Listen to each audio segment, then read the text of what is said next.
All right, welcome to the Chris HOJ-cast number 5. And the topic of today's show is, was SGA, Gilgeous-Alexander, actually the MVP? And I'm going to do my best to thread some needles here. And at the outset, to offer congratulations to Oklahoma City Thunder fans, to Shai Gilgeous-Alexander fans, to Shai Gilgeous-Alexander collectors, and just to basketball fans for getting to witness what was obviously a remarkable season from Shai Gilgeous-Alexander. And now we're going to get into the weeds a little bit here, and allow me uh, to, as frequently as possible without becoming annoying, disclose my biases, which is I am a big Nikola Jokic collector. I'm a big Nikola Jokic fan. I've become a fan of the Denver Nuggets as a result of that. And, I have a lot of friends and fellow collectors and so forth who know me as a Nikola Jokic fan, who expect me to be that.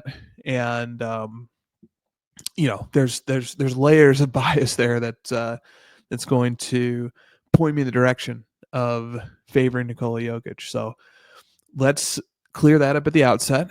And now let's dive into this episode. So basically, I'm going to talk about, first of all, I'm going to do some card talk briefly and sort of talk about Shai Gilgeous-Alexander as a figure in the sports card collecting community.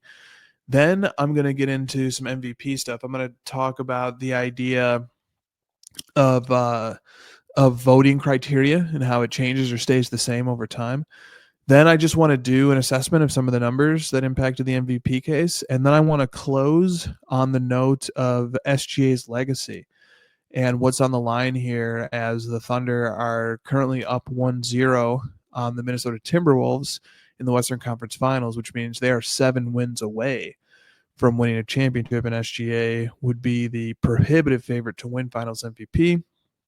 And that would give him a sweep of MVPs during the 2024-25 season, the regular season, which was just announced, and then a Finals MVP too.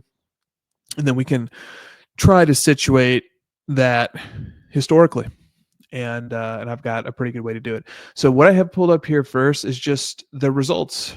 This is simply the results from the MVP voting, which were published yesterday. So Shai Gilgeous-Alexander received 71 first place votes to Nikola Jokic's 29. They were the only 2 players receiving first place votes, and that settled it.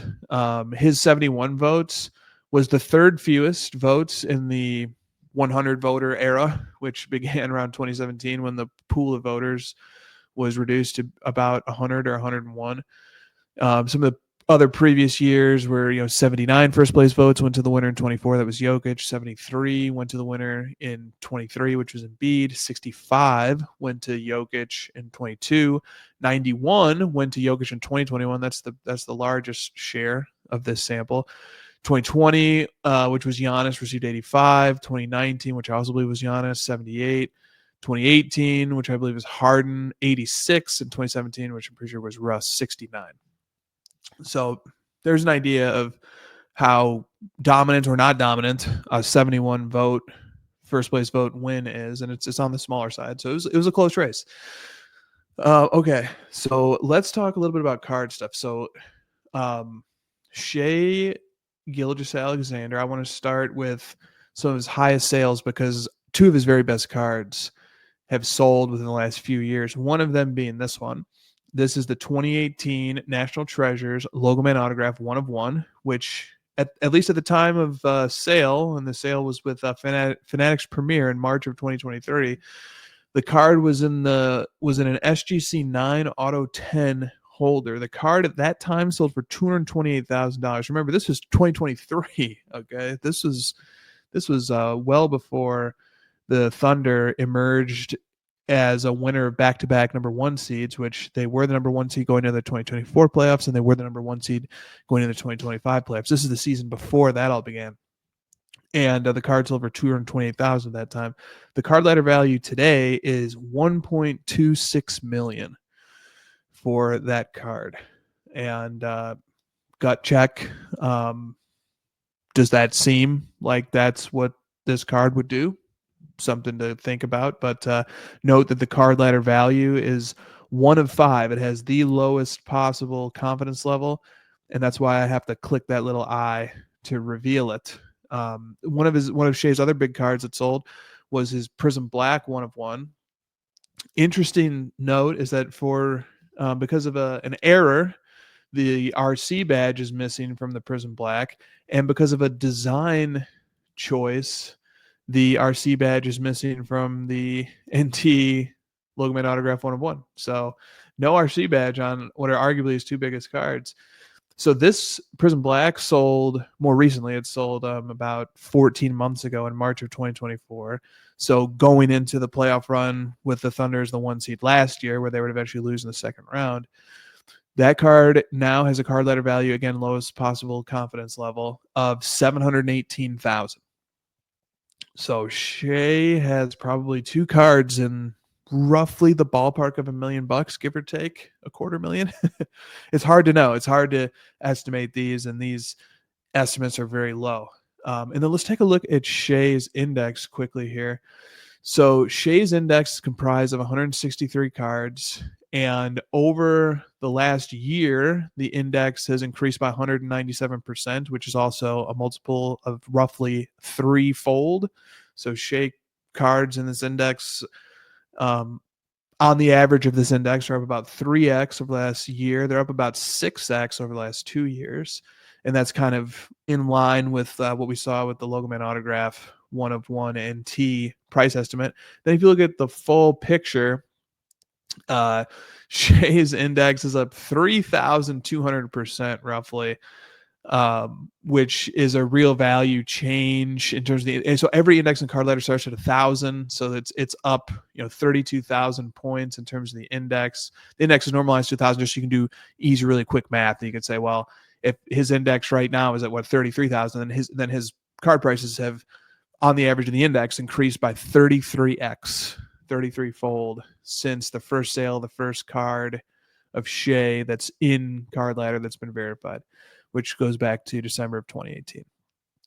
So Shea has become a really important figure in the sports card market. And one other thing I'd like to do, so we looked at some of the top end sales, we looked at his index. Let's just look at some recent $500 and over sales. So here's a 1-color jersey piece in his Crown Royale silhouettes RPA out of 199, sold for $1,000, a little bit more than $1,000 on eBay. These sales being on May 21st, Wednesday, May 21st. Here's a 2019, so a second year Panini 1, but first year in a Thunder uniform. Pretty cool looking card. You've got 3 colors in the patch and an autograph. This is the 1-in-1 red parallel out of 25, sold for a little over $1,200. His Prism Silver is generally doing around $1,200 to $1,300. Although this seller in particular is a seller who pushes through a lot of questionable sales, basically. So I would prefer not to rely on those results. That's why you don't see a verification badge next to any of them. And the Prism Silver is a card that we review at Card Ladder. So, here's an interesting sale. This is his rookie year raw jersey color match, Prism Blue fast break out of 175, sold for $600. Not bad. It's a sharp looking card and numbered Prism. Or here's a 2018 Select, the premier level die cut PSA 10 out of 99, sold for about $550. I'm a fan and a collector of these. The 2018 Threads set, I believe that was the final year of Threads as a standalone brand before it got retired into Chronicles. I'm not sure if it continues to show up in Chronicles regularly or not, but this is the Shea Gold Dazzle PSA 10 out of 10, sold for about $1,500. So, he's racking up a lot of $500 plus sales right now, and of a lot of cool cards. But, the prices don't feel exorbitant either. So, okay, here's one, a Probstein auction, 2023 Panini Prism Gold Shimmer out of 10, BGS 9, went for a little over $500. I mean, that's a pretty cool card. It's not the true gold, but it's a gold shimmer. I don't know. It feels like there are some entry points here if you wanted to collect Shea, but yeah, you can see by the volume and by the prices that he's commanding, his Prism Silver. Yeah, like we had a buy it now of his Prism Silver PSA 10 on the Fanatics buy it now marketplace for about $1,200 a few days ago. That card is a pop 691. So enough about the cards. I just wanted to sort of preface and frame the discussion with that and sort of explain and complement. First explain the impact that he's having on the market. I mean, he's like, here's a sale from a few days ago in the Fanatics Weekly, $21,600 for a 2018 Panini Flawless Gold out of 10 PSA 9 patch autograph 2-color SGA. And it is one of the horizontally oriented RPAs. So that is a lot of money and a healthy price. So let's move on now, having looked at and discussed this card market. And where I want to go with this next is, first I want to start with a concept from law called stare decisis. And GPT helps inform that stare decisis is Latin for, quote, to stand by things decided, end quote. It just means the courts should follow precedent. And what it does is it promotes stability and predictability. And that's important if you're a citizen operating and you're in a domain that's governed by common law, then you would like to know how the law gets applied in situations that have fact patterns similar to yours, so that you can know how to comply with the law, basically. In other words, the predictability of the application of the law is essential to people confidently operating in the world and tailoring their behavior to make sure that it falls within the law. Also, purpose here respects prior judicial decisions, especially from higher courts, and supports the rule of law, once again, so people can rely on consistent interpretations. And then there's the second dimension of this, which is, well, why would courts ever break from precedent? So the idea here is a precedent is very important. So why would courts ever depart from it? I mean, we need things to be predictable. We want consistency. And some of the reasons are that, in particular, legal or societal conditions have changed, or the precedent has become unworkable, or it's just unjust. And this is a really important factor too. So technology changes, social norms change, value systems change. And when those things change and evolve and update and adapt, the legal system suddenly can find itself trying to enforce and apply outdated applications of the law that are not creating outcomes that are commensurate with the current conception of justice. So that's all very general and philosophical. And now let me import these concepts into MVP award voting. And the idea being that stare decisis is a topic not called by that name, but is often invoked by voters and by sports bettors and by analysts and fans to sort of, the idea or the way that it gets invoked is that, well, for example, the MVP used to go to the best player on the best team. Therefore, it should always go to the best player on the best team. Or the MVP used to go to the guy who scores the most points. Therefore, it should always go to the guy who scores the most points, or some variation of that. Or more recently, the MVP goes to the guy who has the best impact metrics and the best advanced all-in-one statistics. So since that's the standard, that should always be the standard. And the problem with these approaches on the most fundamental level, and I'll use an extreme example to demonstrate it, is this. The first NBA MVP, I'm pretty sure, was awarded in 1956 to Bob Pettit. And stare decisis instructs that whatever the criteria that was used to hand out that 1956 MVP, that's the precedent. And then once the precedent has been established, subsequent years are bound to adhere to it. And so that can be that reaches the level of absurdity if we say that the 2025 NBA MVP should be determined by the criteria that was applied during 1956. And some of the reasons why that's absurd. Well, number one, they didn't have a 3-point line back then. Number two, they played by all types of different rules. Number three, they weren't recording basic statistics like steals and blocks and so on and so forth. Nobody was able to watch anywhere near all the games. Anyway, technology changes, opinions change, sentiment changes, philosophy changes, strategic approaches to how we evaluate the game on a coaching level and on an analytical level and on a commentary level change.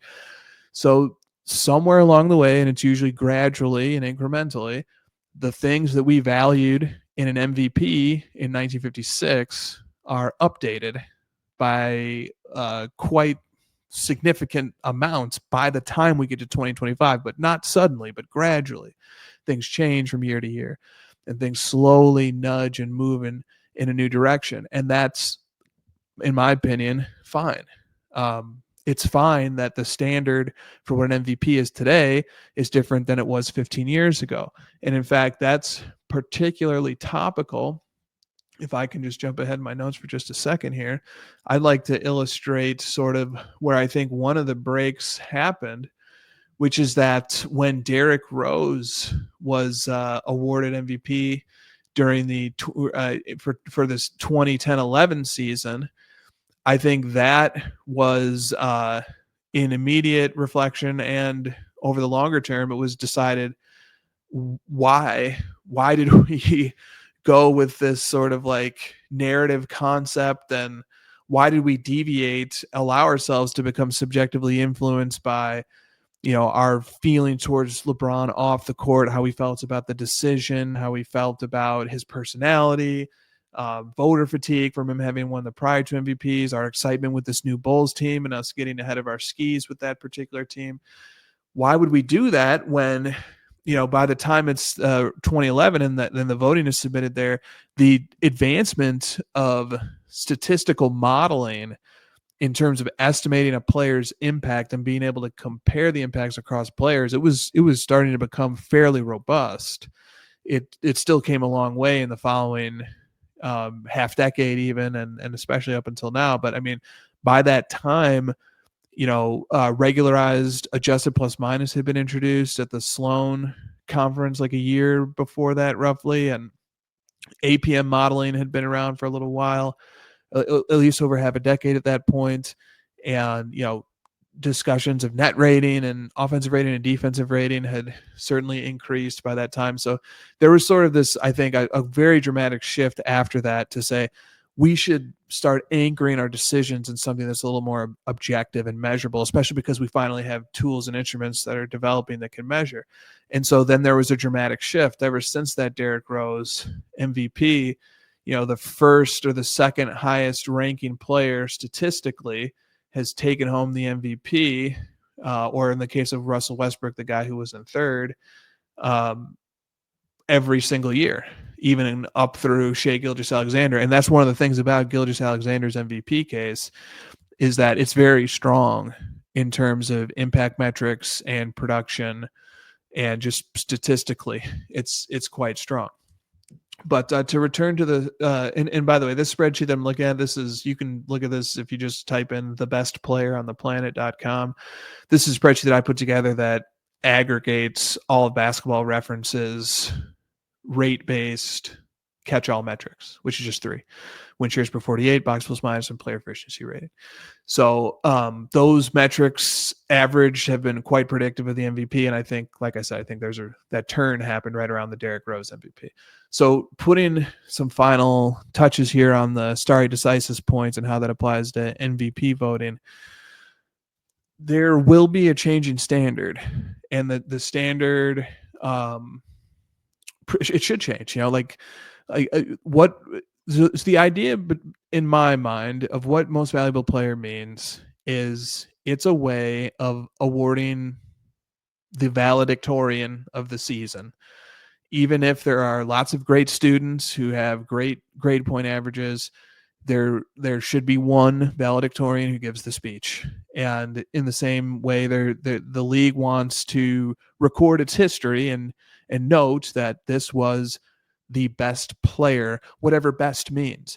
Best means different things to different people, and that's interesting. That's good. That's sort of when each different voter gets to decide what best means for them, and then a consensus emerges spontaneously or indirectly, and sort of people have different ways of getting to what best means or what most valuable means, but they all tend to agree that it's the same person. That's a really interesting piece of information that reflects how that particular group of people was evaluating the sport and its players at that particular time. So even the Derrick Rose MVP, while when we retroactively evaluate it based on statistical guideposts, it doesn't stand up. What it does indicate is what was valued, what was determined by the pool of voters who voted to be the player who is the valedictorian for that season, or the player who is, I don't know why I keep using that metaphor, but the player who is the most valuable or the best at that time based on the criteria applied. So even if it doesn't hold up retroactively, it still is telling us something about what writers and voting members believed that the game was being optimized for, that the play was being optimized for. This is what us as consumers and content consumers and content creators for the voters, this is what we value right now.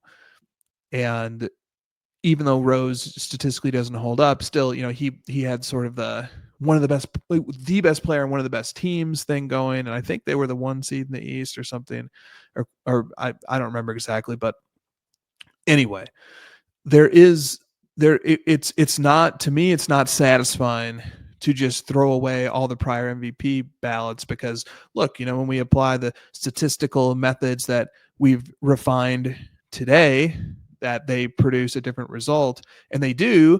And sort of, if we want to have a side conversation to say, look, with the methods that we have today, this player by those metrics was the most impactful or the best or the most valuable, but they were optimizing for different things at that time. They valued different things at that time. They didn't have these metrics to understand what to optimize for at that time. So there's still something very instructive, historical, and insightful about what the voters voted on. Of course, that can get confusing if the voters vote inaccurately. In other words, they know who they should be voting for and what they should vote for, but political reasons or bias or just a lapse in judgment or groupthink or all the above lead them to make a wrong decision, such that the MVP vote doesn't actually represent the values of the time. It actually represents an error in thinking. That can happen too, but this is getting very complicated. Let's move on. Okay. So having said that, and sort of having granted the permission for the voting standards to evolve and provided a philosophy for why, now let's look at the thing that I get concerned about, which is, even though we have permitted the voting standards to evolve and to change, the thing that I think matters, the thing that I think we have to hold voters accountable on and hold ourselves accountable on is consistent application of the criteria. And I don't think that has happened in all cases recently. And so I'm going to single out a voter here as we usher this discussion into the substance of the 2024-25 season and its particular MVP race. There's a very intelligent podcaster and writer who I'm a big fan of, who goes by the name of Dan Devine. But I'm going to offer a criticism.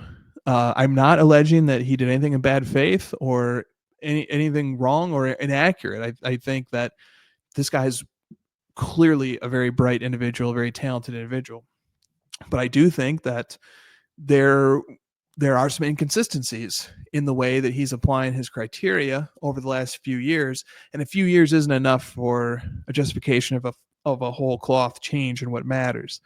So he is one of the people who voted for Embiid in 2023. and then he voted for Gilgeous-Alexander in 2025. And I'm very grateful that he publishes a column each year that explains his vote. And it's always a very thoughtful column. But because it's so thoughtful, it also allows for scrutiny. And I scrutinized it, and I noticed that there are a few inconsistencies here that are sort of problematic, I think, and that these inconsistencies can funnel us into a discussion about SGA versus Jokic and answer the question of, was SGA truly the MVP this year? So one of the main inconsistency that I'll just highlight as an example is that in his 2023 article explaining why he voted for Embiid over Jokic, he says, yeah, Jokic might have had a net rating that was 4.3 points better than Embiid on the season, but that's really not such a big deal. Like, that's not outcome determinative. We're not worried about that. In this year's column, the shoe is on the other foot. Now, SGA had a net rating that was 4.5 better than Jokic. And in this instance, Divine marshals that evidence in support of SGA's MVP case. So for Jokic, he has a roughly +4 better net rating, but still Embiid's going to win. And granted, this is just one factor. I know it's just one factor in a multifactorial approach, but it's an example where the net rating didn't put Jokic over the edge, but it was a factor that put Embiid that put SGA over the edge. So, there's this sort of conflicting use of evidence, and I'm not saying that that the whole MVP gets decided on whose net rating was better. There's obviously lots of other factors, but there's also a tone in the articles if you compare them, sort of that, well, we can minimize the net rating differential here. It's only 4.3. But then when the shoe's on the other foot, it's like, oh man, there's a net rating differential of 4.5 here. This is a big deal. And so that's an inconsistent application of criteria. And then there's also the other point that I'll make is that, again, Divine is an excellent writer and his columns are excellent, and his podcasts, I listen to the Big Number podcast that he's a part of. It's really good. But another one that just kind of frustrated me was in Divine's column, he notes that Oklahoma City had a higher offensive rating than Denver this year, and he uses that. This was a bit concerning. He uses that to advocate for Gilgeous-Alexander's MVP case, but the reality is that those metrics include plenty of minutes when the two MVP candidates are on the floor. And when you actually only look at the offensive rating of each player when they're on the floor, Jokic's offensive rating was substantially higher than Gilgeous-Alexander's. At the time of the article, Jokic's offensive rating was 125.6 to Gilgeous-Alexander's 122.4. So that's concerning too, that we're using team stats to make MVP cases for players when we have access to individual level stats, and the individual level stats say the opposite of what the team level stats do. That when that is the case, that's actually a profound indication of just how impactful the player is in that scenario. That they elevate what is when their team on a team level is lower than the other candidate's team, but when you isolate just to them, their minutes in particular actually then flip that. That's an important thing to look at. So anyway, okay, so these are some of the frustrations sort of with, yes, I mean, there can and should be evolving standards, and everybody should have their own criterion, and that can create a really interesting intersubjective consensus, but we need to get the basics right. We can't wave away a net rating differential to give Embiid the MVP, and then 2 years later say, oh, the net rating differential is very important to give SGA the MVP, because it starts to just look like we're reaching for reasons not to give it to Jokic. And I'm afraid that I think a bit of that is happening. So let's start getting into the numbers now. So the first thing I'll start with numbers wise is this spreadsheet, the best player on the planet spreadsheet that I was talking about. So to get a little more granular here on exactly what's going on, if I can just pull open the my README file here. So for this particular spreadsheet, so like I say, this analysis is just drawn in 3 metrics: win shares per 48, box plus minus, and player efficiency rating. It's important to understand how all those different metrics work. Box plus minus is an estimate of a player's impact relative to an average player on a per 100 possession basis. Player efficiency rating is just a straight up production metric that's adjusted to pace and that's adjusted to league averages. And then win shares per 48 is a pretty clever model that relies heavily on estimates of what a player's points produced are, and that gives rise to their offensive rating and then defensive rating stuff, and it's all estimated. And it's a neat metric because we can use it to go all the way back to the 50s. But it's a little bit wonky too, but that's fine. No metric is going to be perfect, obviously, and we're not going to dig deeper than that into the methodologies right now. But these are all 3 of the metrics that Basketball Reference uses. All 3 are derived from the box score. Box plus minus to me is far and away the best one, and maybe we'll go into why that is sometime in a different episode. But so the idea here is that this system, the best player on the planet system, takes a player's average rank across all 3. So to give an example, in the 1993-94 season, Hakeem Olajuwon finished 7th in win shares per 48, 5th in box plus minus, and 3rd in player efficiency rating, and that gave him an average rank of 5th. And then I've got some disclaimers here about how BPM only goes back to 1973-74, and then win shares per 48 and PR go back to 1951-52. And so we don't have stuff for the NBA from 1946-47 until 51-52, but that's fine. All right, so now let's get back to what happened this year, sort of with a little bit more of an understanding now about what these average ranks are. And Shai Gilgeous-Alexander, quite impressively, broke Jokic's sweeps. So since the 2020-21 season, Nikola Jokic had won all 3 categories. So he had an average rank of 1st, a perfect finish for 2021. And then he had the same thing for 2022. And then he had another clean sweep in 2023. And then he had another clean sweep in 2024. So 4 uninterrupted years of clean sweeps, which I think like Shaq did that once. I think MJ might have done that once, and LeBron maybe did it once. I mean, it's been done very, very rarely, that level of dominance across these 3 catch-all metrics. And then Shai broke that up. So this year, Jokic only finished first in 2 of the 3, which was box plus minus and player efficiency rating. And Shai Gilgeous-Alexander finished first in win shares per 48 with Jokic close behind. I think Shai Gilgeous-Alexander finished with the win shares per 48 at 0.309, and Jokic finished with the win shares per 48 of plus 307 or something like that. So they were very, very close. I remember watching it come down to the wire, and it certainly could have swung one way or the other just based off of one great game or one poor game from those guys. And then, Giannis comes in 3rd. Jimmy Butler comes in 4th. He snuck up on everybody again. But this is not a Jimmy Butler episode. We'll talk about Butler some other time. What's interesting is that Jokic, so I compile a list of how many times a player finished with the average highest rank or tied with the average highest rank.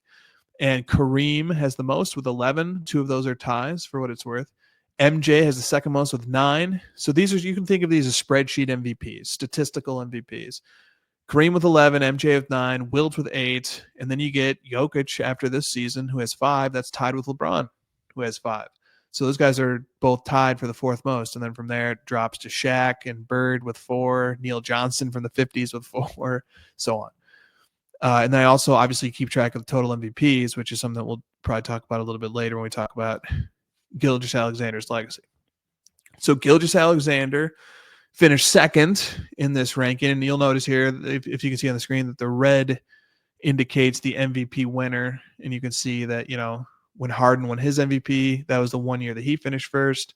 Giannis had 2 years finishing first in this evaluation. He won the MVP both of those years, and you get to the Jokic years and stuff. So, and if you kind of look backwards too, I mean, you start to see that we have really coalesced around the top statistical performer finishing first, but there are years like Steve Nash, he was 10th in this metric when he won one of his MVPs. He was 9th in the other year. Garnett finished first, and he won it when he won his MVP. We see MJ won an MVP from fourth in this metric, but like we already looked at, MJ finished first 9 times in this metric and only won 5 regular season MVPs. So yeah, it's fun. You can kind of look back and see just how this played out historically, and you can see that the red is scattered a bit across, the top finishers, and then it really starts to, over the last 10 or 15 years, really starts to coalesce. And that's what made Gilgeous-Alexander's MVP case compelling, I think, and why a lot of smart people, writers and voters, who value metrics like this, said this is close enough that we're comfortable giving it to Shea. Just like with Embiid, this is close. Like, I don't think there's anybody. I listened to a ton of podcasts breaking this out. I don't think anybody felt that Shea was better than Jokic. I don't think anybody thinks right now that Shea is better than Jokic. I think people just watched them play a 7-game series and they came away thinking Jokic is definitely better than Shea. And he's doing more with less of a team, especially an injured team, especially a team with an interim head coach who's coached more playoff games than regular season games. But that there's almost a presumption coming into a season like this that Jokic is not going to be the MVP unless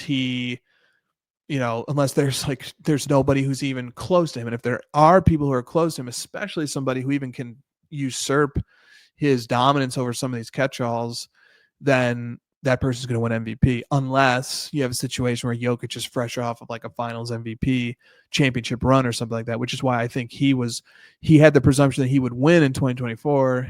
He lost that presumption once he lost. So he was coming off of a title run in 2023, presumptive MVP favorite in 2024, wins regular season MVP in 2024 because, of course, all the metrics are there to support it. He runs it back and has just as productive of a season. And even from a basic level, Jokic finished in the top 3 in points per game, rebounds per game, assists per game, and steals per game.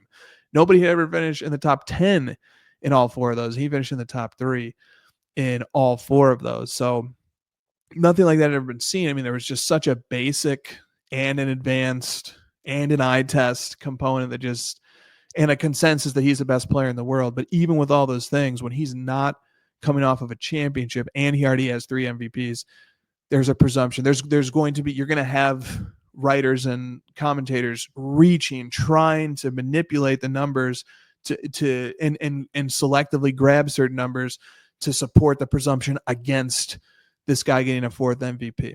And so you might think that's good. You might not like that. I personally don't like it because I want to see Jokic get 1 million MVPs because I think he's that great of a player and the metrics bear it out. But there's also a case to say, hey, look, this is a very conservative approach. We don't want to over reward people. We want to wait and make sure that Jokic is coming off of a championship before he gets another MVP. Now that's sort of a macro discussion that gets to bigger philosophical questions about what are we actually doing? We award an MVP as a regular season only. Does it take in this outside noise? But that's for every voter to decide for themselves. So there's a look at the BPM, the PER, and the win shares per 48 aggregated. If we break them out, Jokic had a box plus minus of 13.3, which was one of the top X of all time, maybe like top 5 of all time, or maybe even better. Which, box plus minus is saying this is how much better Jokic is over a league average player per 100 possessions. That's just a staggering number. But Gilgeous-Alexander was very high on this metric too. He was 11.5. And then in third was Giannis at 9.5. And then fourth was Luka at 6.7. And then rounding it out in fifth was Wemby with 6.5. Then we get to the win shares per 48. Yeah, so it's 309 for Shea versus 307 for Jokic. Very close, but Shea edged him out on that one. And then player efficiency rating, Jokic ends up with a 32, Shea Gilgeous-Alexander 30.7, and Giannis 30.5. So those are how the actual numbers there work themselves out. Basketball Reference's MVP tracker, which is where they have a statistical model based on sort of a stare decisis methodology. So they say here, the NBA MVP award tracker ranks candidates based on a model built using previous voting results. So this is sort of, the stare decisis says There's one way of approaching that, and we don't, they're just using statistical inputs here. There's other inputs besides just the box score stats that they track and the play-by-play stuff that they track, but which would be the plus minus stuff. But they still have Jokic at, I don't know what goes into the model, but they have Jokic at 56.4% probability to win. So their model suggested that he was a favorite to win the MVP, but didn't. But Shai Gilgeous-Alexander, once again, he's right there. He's at 34%. I mean, I think that's the strongest competitor to Jokic during this half-decade run where Jokic has been the best player in the league statistically, that this is the closest anybody's gotten to him. So then we can come over here. This is the next stuff that I want to talk about, which is the basic net rating and on-off stuff. And we'll get into more sophisticated plus-minus modeling in a second. But we can look here at from Data Baller with garbage time removed, excluding low leverage possessions. So Shai had 2,300 minutes on and 960 minutes off, roughly, excluding garbage time. Net rating of 17.5 when he was on. Unbelievable. That's one of the very best net ratings for a starting player who plays 70 plus games. That's one of the very best you'll ever see. It's shy of, I'm pretty sure it's shy of Curry during some of his runs. And granted, we only have net rating stuff going back to 1996, 97, which is when the tracking era began. But that is, and also this is a team statistic. This is the net rating, the plus the point differential per 100 possessions. 100 possessions is roughly the length of a game. So this is basically the point differential per game when this player is on the floor, normalized to the length of a game. So if Oklahoma City with Shai on the floor, hypothetically played the other team for a full 48 minutes, that on average they're winning by 17.5 points per game. That's the estimate, roughly, which is just insane. I mean, just averaging a blowout. Now, the thing that throws some cold water on that is that Shai Gilgeous-Alexander garbage time removed when he's off the floor for a 961 minute sample. The Oklahoma City Thunder were plus 8.8. And so, look, I'm going to give some context here because, in other words, like when Shai is off, they're winning games by 9 points per game. And when he's on, they're winning by 17.5 points, 18 points per game. Let me give some context to what this means. So for the season, the net rating, which again, that's just point differential per 100 possessions. So roughly the average point spread per game on the season, the Thunder had a league best and a Western Conference best 12.8. And you can see that sort of, that's kind of the midpoint between these, like that this taking in consideration all the minutes, including the garbage time minutes, the Thunder had a net rating of 12.8.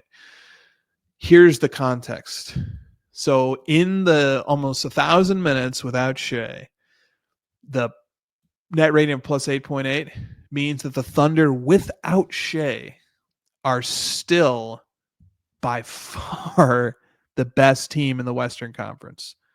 The Thunder, take the Thunder roster, delete Shai Gilgeous-Alexander from it entirely. He's gone. He doesn't exist, and you don't replace him with anything.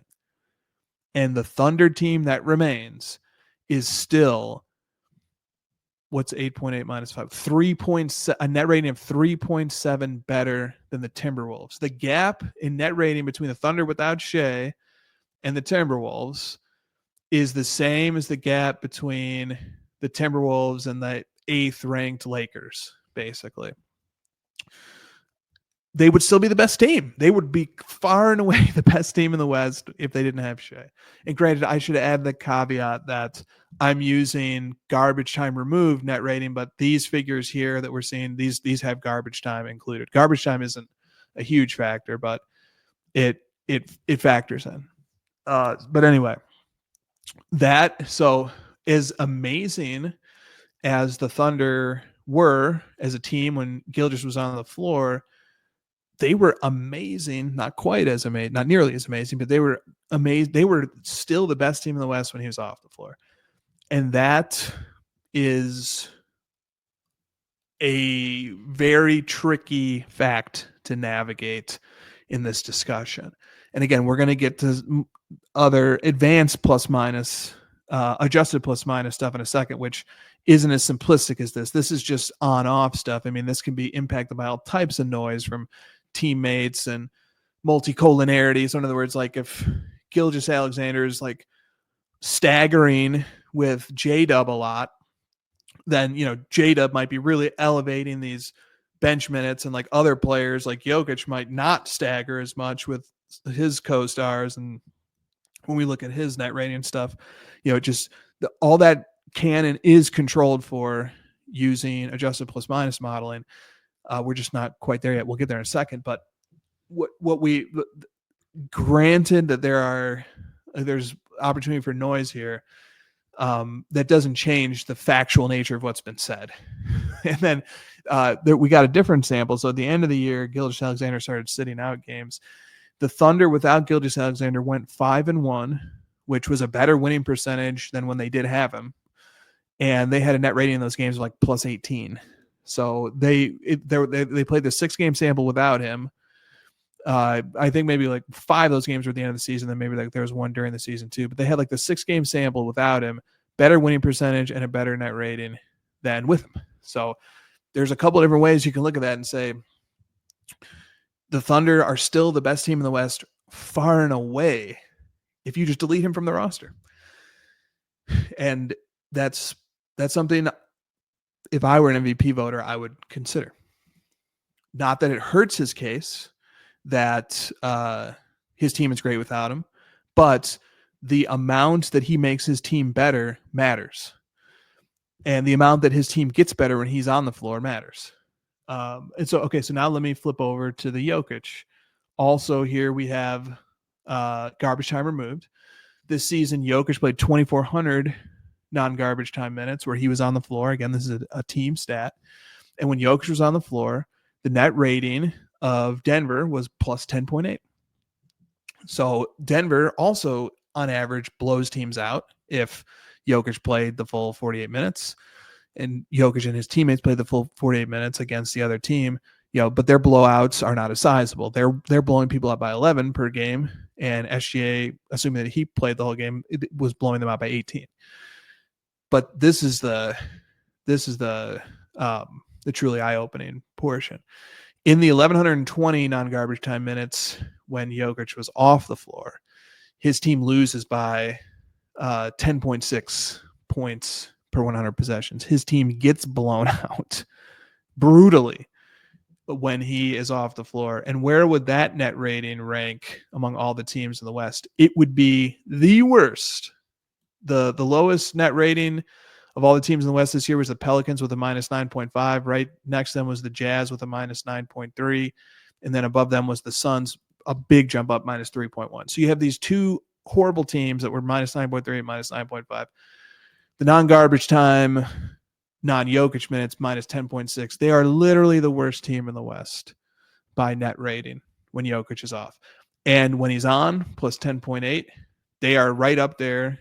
They're still, you know, so Jokic is 10.8. The Thunder as a team, 12.8 net rating. So they're 2 points per 100 possessions worse than Thunder, but they are right in a tier with what the Thunder were when Jokic is on the floor. And to me, I think that is instructive, or at least it should open further investigation into. So Jokic's net rating swing, 10.8 and 10.6, is 21.4. So Jokic has a net rating swing of 21.4 here, and Gilgeous-Alexander's is, I'm not going to try and do, it's less than 10, 17.5 minus 8.8. So granted, it's, you know, it's 3:30 in the morning, so forgive me for my mental math being rough here. But Jokic's net rating swing is more than twice Gilgeous-Alexander's. That at the very least, that should say I need to go look at the adjusted plus minus modeling. I need to look at carefully at box plus minus, which is an estimate of an adjusted plus minus model, and see what's going on here, and see where when we investigate this further, we control for teammates. Where does this lead us? So that leads us to one of the adjusted plus minus models that has a lot of purchase. This is XRAPM. I believe that stands for expected regularized adjusted plus minus. This is put out by a fellow named Jeremiah Engelman, I believe. And he previously worked for the Phoenix Suns and the Dallas Mavericks.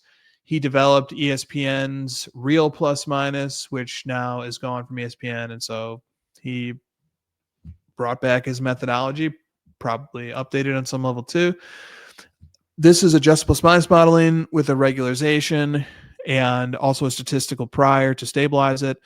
The idea here is that this is adjusted plus minus modeling. This is controlling for teammates. So this is taking what a player's plus minuses were on when they're on the floor and then figuring out how it changes when teammates and opponents come and go. That's a really simplified version of it. There are, Dan Rosenbaum wrote the seminal paper on this in 2004, roughly. I mean, you can really dig into adjusted plus minus. Just go to ChatGPT and start asking it to teach you about adjusted plus minus and like pepper it with questions and learn more and more. But anyway, the bottom line is that the adjusted plus minus modeling closes the gap significantly. It has Jokic as an 8.7 in adjusted plus minus, and it has Gilgeous-Alexander at 7.9. Box plus minus it attempts to do something similar to what regularized adjusted plus minus is doing. It just uses a very different method to get there. And it also showed that they were pretty close. It had Jokic in the lead, but it showed that they were pretty close. And it had the same top four. So the top four here is Jokic, SGA, Luka, and Giannis. And BPM was the same, just flip Giannis and Luka. Now, one thing to note here that is not favorable to Jokic is that if you just go to the 1 year regularized adjusted plus minus. So I'm not sure, is this I'm not sure if this is stabilized or what. I'm not going to go over it right now, but there's always been a struggle with 1 year regularized adjusted plus minus samples as sort of being extra noisy, and the gold standard is predictiveness. And I think the architects of these metrics have found that it's more predictive when you stabilize and you use a multi-year sample. But if you go to just the single year sample, just this sample, Gilgeous-Alexander has the edge in the regularized adjusted plus minus. He has 8.3 to Jokic just 6.9. So that is a feather in Gilgeous-Alexander's cap, although there's a reason why Engelman doesn't use that. There's a reason why he uses a bigger sample of 8.7 for Jokic versus 7.9 for SGA. So there is another metric worth looking at. Here's another one from NBA RAPM.com. It offers a metric called value plus minus, which blends a number of other adjusted plus minus metrics such as EPM, which is estimated plus minus, Darko, a time decayed regularized adjusted plus minus. Again, that sort of goes to this idea of using bigger samples but weighting them so that the more recent stuff is ranked higher. And Jokic has a slight edge. Jokic has plus 7.9 in value plus minus. Gilgeous-Alexander is a 7, and then once again we see the foursome of Giannis in third, plus 5.6, and Luka at plus 5. So we've just looked at a ton of numbers, and we have seen that Jokic has an edge, I think, overall, but it's a pretty slight edge, but it's definitive. And then you combine that with the sort of general consensus that he's the best player, and that, he sort of the idea that nobody would say. It would be very difficult to argue from any level, from the most basic level to the advanced stat level. We looked at it from, Jokic averaged basically 30, 13, and 10, averaging a triple-double, plus leading. So he led over SGA. He had more steals per game than SGA. He had more rebounds per game. He had more assists per game. But SGA paced him in points. But when you combine the assists plus points, the points produced off of assists plus points, Jokic even had a slight edge there. And I mean, he had more assists, but Jokic more than doubling his rebounding, almost doubling his assists, and nearly matching his scoring, being 3 points shy in his scoring.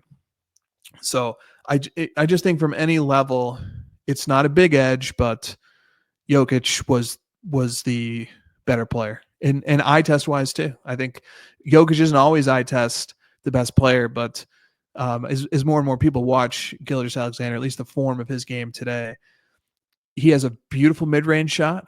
He has a quick first step. He's sneaky on defense with like the blocks that he racks up, plays passing lanes very well, but he doesn't command the awe that watching Jokic play basketball commands. And part of that is just because you look at Jokic and you're like, this guy doesn't look like he should be doing this stuff. But that's one of the many biases of the eye test.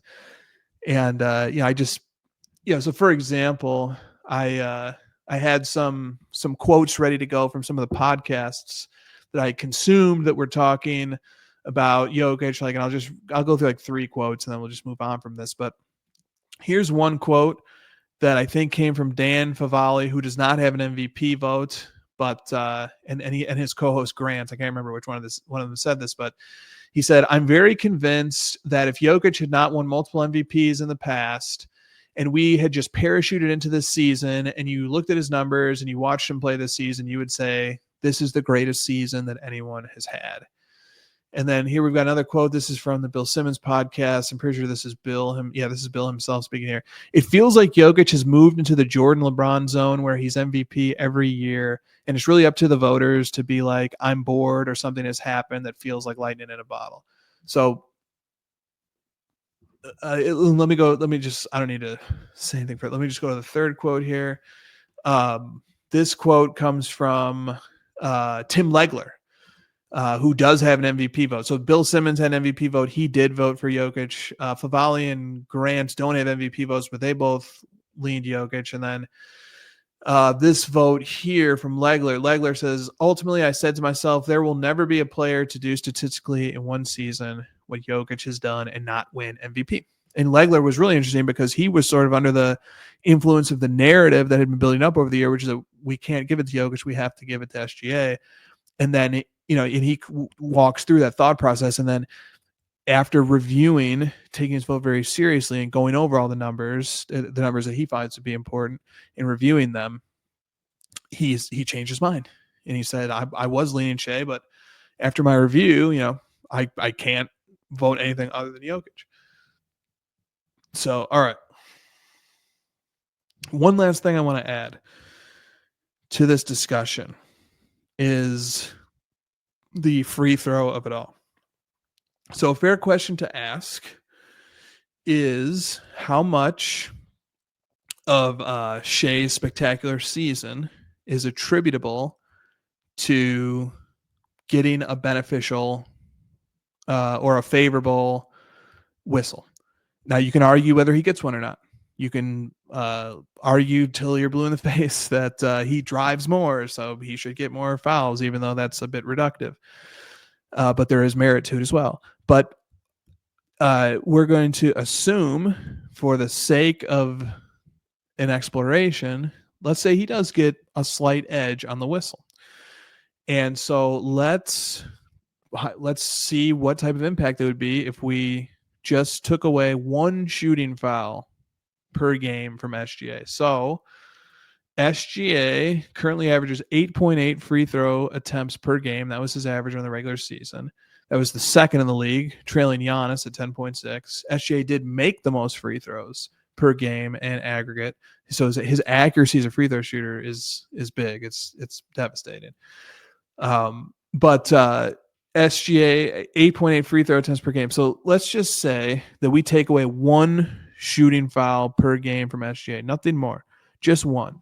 That would lower, because a shooting foul is 2 free throws, that would lower his free throw attempts from 8.8 to 6.8. So that would just move him from second in free throw attempts to sixth.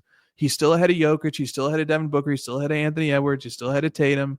He's still ahead of all these other guys. He's just now he's right there lockstep with Brunson at 6.9 and Lillard at 6.8, and we'll put him at 6.8. We're just taking away one shooting foul. If you do take away that one shooting foul, what is the impact on Gilgeous-Alexander's metrics? So If you do that, his field goal percentage will be impacted by that, because a shooting foul converts a missed field goal attempt into a 0 field goal attempt and 2 free throw attempts. So his field goal percentage would go from 51.8%, which is derived from him making 11.3 field goals per game out of 21.8 attempts. Well, now that 21.8 attempts jumps to 22.8, and his field goal percentage goes from 51.8 to 49.6. So his 51.8 field goal percentage is 21st ranked in the season this year, which is amazing, especially for a guard. It drops to 36th, which is still amazing, but that's a significant drop. That's a drop that is going to be felt in all of these metrics. And let me do the same analysis but with true shooting percentage, because field goal percentage is an extremely flawed way of measuring shooting. It doesn't make any consideration for the value of the shot. It treats a 2-point shot as equal to a 3-point shot, even though shooting 50% on a 2 is equal to shooting 33% on a 3. So let's go to true shooting percentage, which tries to correct for that. When we go to true shooting percentage, we have to adjust again, take away 2 free throw attempts per game, and add one missed field goal attempt per game, and then adjust how many total points that results in, which the field goal attempts goes from 1656 to 1732 on the season. The free throw attempts goes from 669 down to 517 because we're taking 2 away per game. And the points, because we're taking away those 2 free throws per game, goes from 2484 on the season to 2332. That decreases his true shooting percentage, which his true shooting percentage this season was 63.7, which is a phenomenal true shooting percentage, especially for a guard. All-time great.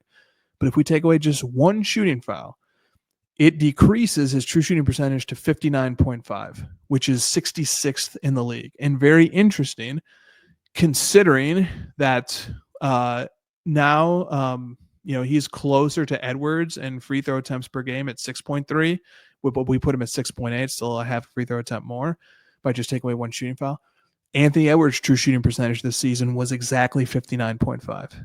So if we take away just one shooting foul from Shai Gilgeous-Alexander, and I don't think that's too hyperbolic.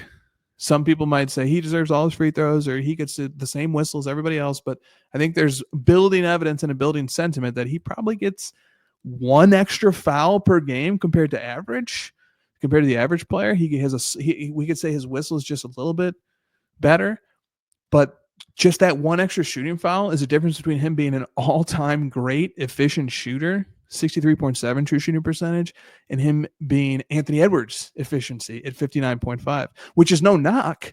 Anthony Edwards' efficiency is 66th in the league. True shooting percentage is very good, but it's not MVP caliber. So you can certainly, in this counterfactual, in this hypothetical world, you can see that if you just took one shooting foul away per game and still left them with almost 7 free throw attempts per game, the MVP case, it suffers. It suffers a bit. Now, I know that's not fair because I'm not doing it to anybody else. I'm not adjusting anybody else's numbers based on some players might have a bad whistle, some players might have a good whistle. But in the context of Jokic versus SGA, I do think it is a consensus. I think that most reasonable people would agree Jokic gets a pretty tough whistle, especially when it comes to shooting fouls, and SGA gets a very favorable whistle, especially when it comes to shooting fouls. Okay, let's wrap that up now. So now I want to take us to the home stretch here, and I want to discuss SGA's legacy. And I want to discuss it particularly in the context of my favorite metric for ranking players, which is the metric of total MVPs. So my default ranking of the greatest players of all time is simply compiling a list of who has the most total MVPs, regular season and finals combined. Not going to go in depth into the methodology of why I believe that here. Just suffice it to say that I believe during every season, there are 2 opportunities for a player to prove that they are the best player. One is by having the best statistical regular season, which oftentimes commands the MVP, or having this regular season that is not statistically the best, but is the one that the era believed was the best and the era was optimizing for and selecting for the values that made it the best. And then the second opportunity you have to win an MVP during a season is by being the best player, the most valuable player on the best team, the team that wins a championship, the team that wins 16 games in the postseason. So you have two different chances to prove that you're the best player in slightly different ways. You can do best player, best team route, which is the finals MVP, or just the valedictorian route, which is the regular season way. And when you compile that list, here's the results you get. Michael Jordan stands at the top with 11. Then you get LeBron and Kareem, both tied with 8. When there's a tie, I give the tiebreaker to the guy who did it most recently, under the assumption that the league's competitiveness continues to increase and the pool of talented players continues to increase, the population continues to increase. So to have done it recently is slightly more impressive than to have done it previously. And so if there is a tie, the tiebreaker goes to the recent person, but only if there's a tie. Then in fourth place, we have Magic Johnson, who stands alone at 6th. And then you get this cluster of the 5 total MVP crew, which is Duncan, Bird, Wilt, and Bill Russell. And then you get the cluster of the 4 MVP crew, which is Jokic, Shaq, and Moses Malone. Then you get to the 3 MVP crew, which is Steph, Giannis, KD, Kobe, Hakeem, and Willis Reed. And then you get to the 2 MVP crew, which is Kawhi, Dirk, Steve Nash, Karl Malone, Bill Walton, Wes Unseld, Bob Pettit. And then you get to this giant 1 MVP group, which I'm not going to read all of them right now.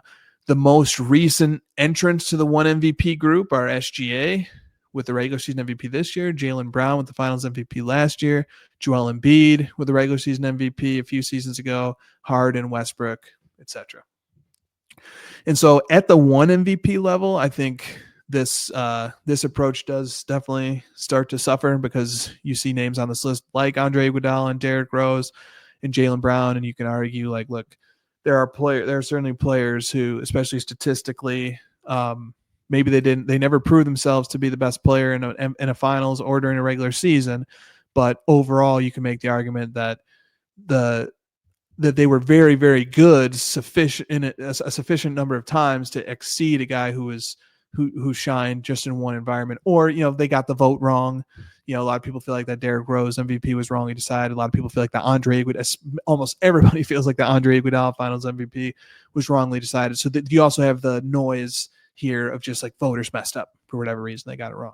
But when you get up to this level, the 11 level, even the 2 level, I think to get to the group of players who has 2, and especially to get to the group of the players who has 3, these guys are all undeniable best walk the face of the earth tier. And here's where Shai Gilgeous-Alexander factors in. So he's already at 1, and he's already ahead of in first place among all the ones.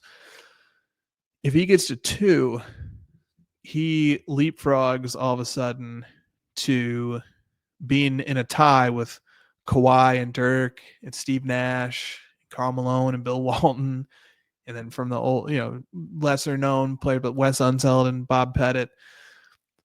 He's all of a sudden now in this tie with this group of the players who this metric say are somewhere around 18 to 25. The numbers 18 through 24 in terms of the GOATs. I mean, he is knocking at the door of joining that group. So, and you never know. I mean, you never know if you'll ever get the opportunity again to get back to the finals and to do this stuff. I mean, Giannis certainly felt inevitable and unending, and just when he was rattling off his back-to-back MVPs and then going to the finals, win the finals MVP, and then all of a sudden, the voters sort of lose appetite for him, and sort of another guy ascends who's putting up better statistical seasons than he is, which is unfathomable to think about given how dominant Giannis is, but that is the impact that Jokic had when he started ascending. And then, Giannis has injuries to himself for 2 straight playoff runs, and then he gets an injury to his co-star during this playoff run, and then that co-star is going to miss probably the next playoff run, and then we don't know what team Giannis is going to be on. I mean, the seas can change so quickly. So Gilgeous-Alexander being here knocking at this door, having the opportunity to join Kawhi and Dirk and these type of guys at 2 total MVPs, he immediately becomes a very important historical fixture in the sport, and he immediately has a very strong claim to being a top 25 player of all time.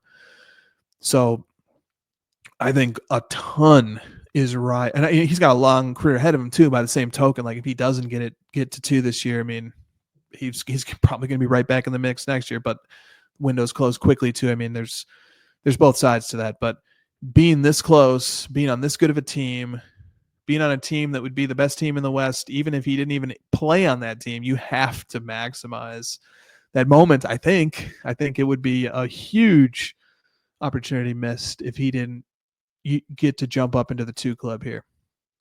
So this is real legacy stuff. This is really important, impactful stuff. And it's just exciting for SGA collectors and Oklahoma City fans. I wish it was Jokic who was knocking at the door of joining the 5 club, but that's going to have to wait till next year. So, all right, that is going to do it for this episode. We are over 70 minutes. That was long-winded, but you could probably tell I think about MVP stuff a lot, and I'm glad I got to get this one on the books. So thanks for listening, and we'll see you on the next Chris HOJ-cast.